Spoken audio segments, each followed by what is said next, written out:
So in March, I took the girls down to Florida to visit my parents.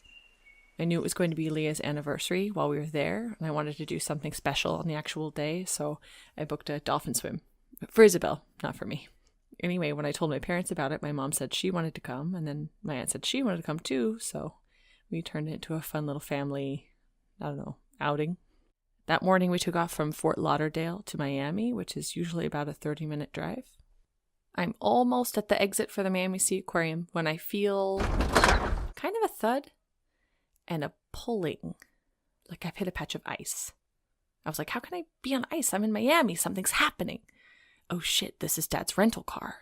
So I started turning my wheels to fight the spin I thought we were in. And the next thing we knew, the car is now spinning and I'm still trying to fight the spin. And I turn and I look at my aunt who's sitting beside me and she's like, and I turn and look, and I'm face to face with the driver of a cement truck. So he's driving, and we've spun around, and I'm still turning the wheels, and nothing's happening. So I'm off the ground. Then we hear or feel a clunk, and now we're flying. And we land, starting from the slow lane, T-boning through the middle lane, and now we land in the high-speed lane facing traffic. And because I had already turned my wheels so far in the opposite direction, as soon as we landed, we basically just did a 180 onto the side of the road. And I look at my aunt, are you okay? Yes. I look at the back, and my mother, the two girls are in the back. Are you okay? Yes. Crying. I grab my phone and I call 911. I call the rental company. Thank God I was an authorized driver in my dad's rental car. That would have been big doo-doo. Send a tow truck. It'll probably be about an hour. Now, at this point, it's 10 a.m., and our dolphin swims at 12:30. And Isabel's in the back crying, we're going to miss the dolphin swim. And I'm thinking, we're alive. This is all good, right? Down there, they have this little monitoring rescue truck thing.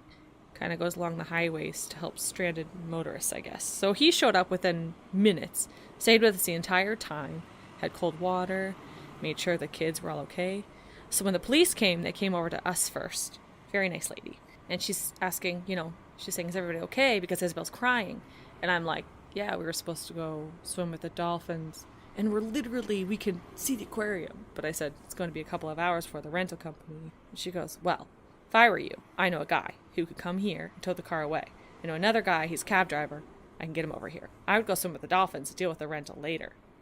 And I'm like, yeah. So I turned to my mother and my aunt, and they're like, sure. So she makes a couple of calls. A tow truck comes right away, gets rid of everything. And the only thing we had were our purses and Zoe's car seat. So now I'm standing on the side of the road. Guy shows up in his taxi cab and brings us to the aquarium and says, here's my card. Call me when you're done and I'll bring you to the airport to go pick up your new rental. Okay. So we walk in and we run over to where we're supposed to check in. I've got the car seat. And I'm like, I hope we're not late. We have a 12:30 dolphin thing. I said, you won't believe the morning we've had. We got hit by a cement truck. And she goes, I saw you! Why didn't you stop to see if I was okay? So I said, yeah, everybody's fine. It's like the freakiest thing. So I said, I don't know what I'm going to do with the car seat. So she says, go over to that ticket booth, see if they can hang on to it. Okay, so I go over there and I say, well, I don't usually travel with a car seat, but we got hit by a cement truck. I saw you! So we go do the dolphin swim, and every now and then my aunt and my mother just turn to me and they're like, what the hell happened?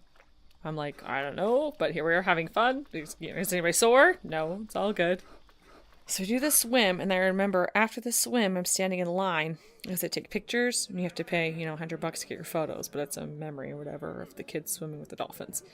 And there was a guy there who was being kind of nasty, and why is this taking so long? This is ruining my day. And I turned to him and I said, could be worse. We got hit by a cement truck on the way over here. And some other woman in line goes, oh my God, we saw you! I didn't even call the taxi driver. He calls me and goes, hey, I'm close by. You ready to go? I'm like, sure. So he came and picked us up, got our car seat, brought us to the airport. We get home, confess to my father. When I'm with my parents, I become 14 years old. It's always the case. And I'm expecting to him like, what? It wasn't my fault. I wasn't drinking. because my dad calls at one point and he goes, "Where are you?" And my mother's like, "Do not tell him." So by the time we get there, he goes, "What the hell?" I said, "The traffic from Miami was crazy. And your rental car is now blue." And he's like, "Is everybody okay?" And we're all like, "Yeah." And I guess in the meantime, my aunt is with her husband over in their condo telling him, because then they show up. So now we're all sitting in my parents' bed. And my dad's like, "I think we need a drink for this." And my mother's like, "No, I think we do." Got that all out of the way. And then I went to go to bed. And I noticed that the dragonfly that I had been wearing since Leah died was no longer on my bracelet.